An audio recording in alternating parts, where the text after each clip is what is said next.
Welcome back to AM Northwest.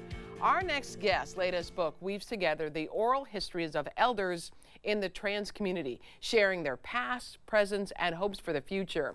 Here with a look inside the moving collection of stories, we welcome the author of So Many Stars, Caro De Robertis. Good to have you with us, Caro. Talk to me, first of all, the idea for this idea of getting an oral history of these people who are trans over the age of 50.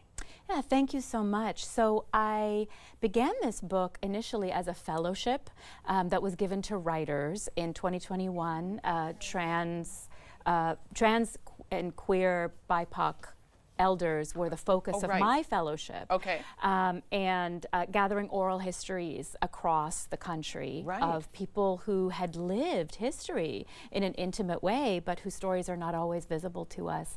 And originally this was for an oral history audio archive, but as I listened to people's stories, I was so profoundly moved, and I realized there is a greater story here of whole generations of trans and non-binary people that deserve to be heard even more. And so I wove them into a book. I think some people think that trans is very new, and it's been going on for decades, for generations, as you said. So let's talk, early in the book, you talk about how people first realized maybe they weren't who families thought they were as young children. Like, they knew right away something was different.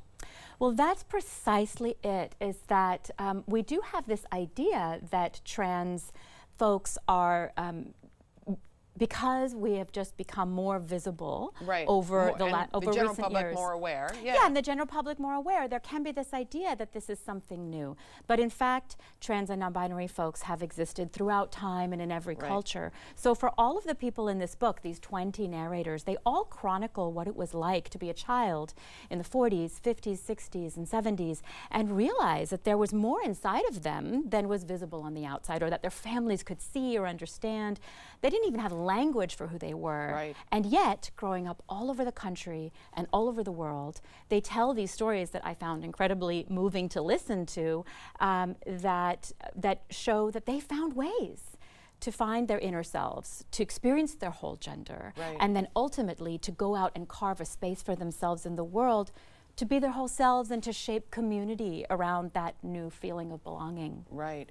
When you talk about Two-Spirit, that's a Native American title, isn't it? Isn't that? Yes, that's right. So there are Native folks in the book, Landa Lakes, Joan Benoit, Tupililea Arellano, who speak specifically to the indigenous experience of being Two-Spirit, which is a term that was created to embrace the fact that many indigenous cultures have always had, whether it's a third gender or a different way of understanding, having male and female within you, that again speaks to how true and ancient and natural these parts of ourselves can be.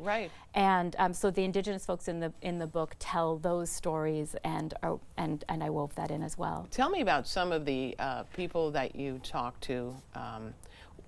Is there one story that stands out to you? I know that many stand out to you. They're all fascinating. But is there one story that stands out to you? Maybe you learned something from that person?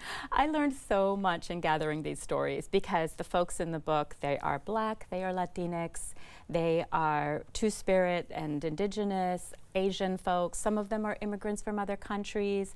Some are transmasculine, some are transfeminine. Trans women or men are also genderqueer, something that is in a kind of gender in-between. And so there's such a dazzling range. Is that what that means, a gender in-between? I think that different people use the term genderqueer in different ways. That's a wonderful question. I personally identify as genderqueer.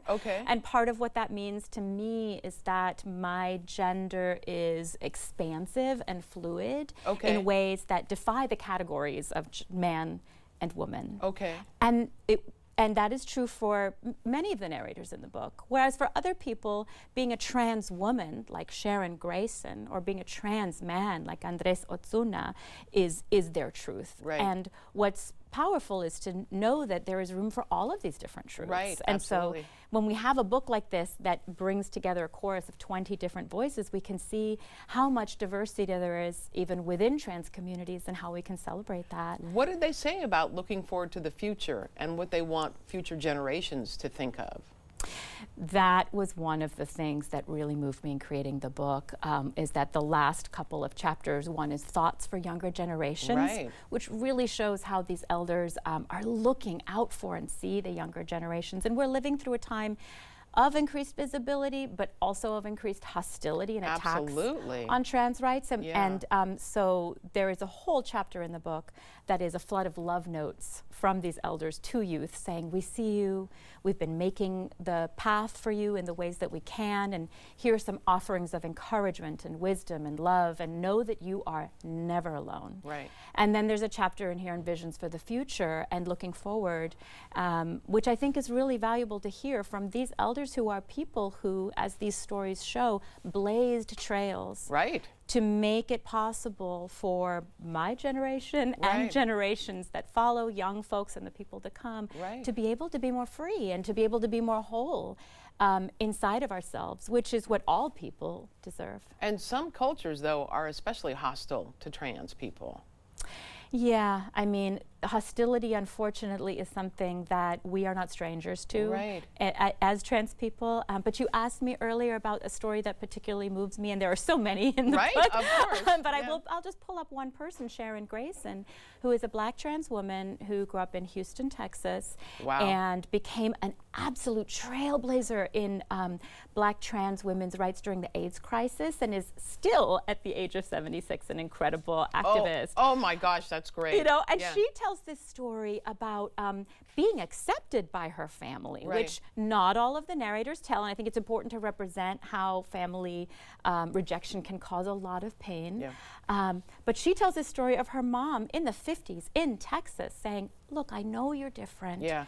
and I know there's this thing in you, and I just want to love Wow. and support you. I think that's so great. You have a book event tonight at 7 o'clock, Powell City of Books on 10th and West Burnside. We're going to put that information for everyone on our website at k2.com. So many stars, an oral history of trans, non-binary, genderqueer, and two-spirit people of color. Caro De Robertis, thank you so much. Thank you. All right, we'll be right back with more AM Northwest. Don't go away.